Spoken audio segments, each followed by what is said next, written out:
welcome back to my channel. I'm Celeste, your host for Board It Up. Today's tutorial or do-it-yourself project is going to be making noodle boards, stove covers for flat range electric stoves. So tune in, get your play clothes out and your safety goggles. So there's many variations to stovetop covers.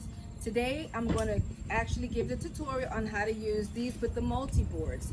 This one's going to measure 6 pieces of 29-inch piece common board or knotty pine that you can find at the Home Depot, and 2 cut pieces of 22-inch. You're going to need 6 pieces of 29-inch cut knotty pine, 2 pieces of 22-inch cut knotty pine, some wood glue, your power drill, and some decking screws. I use 1 1/4 inch decking screws.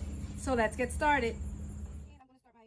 Now let's begin measuring 6 pieces measuring 29 inches and 2 pieces measuring 22 inches. Let's get cutting.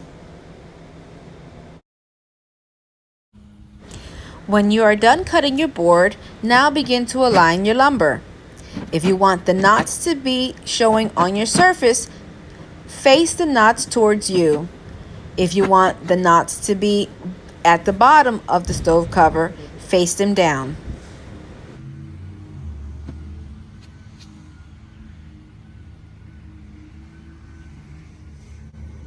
After aligning your 6 pieces of 29 inches, you're going to now take the 2 panels measuring 22 inches and gluing them. Make sure to use your fingers to align the corners to make sure they are on straight.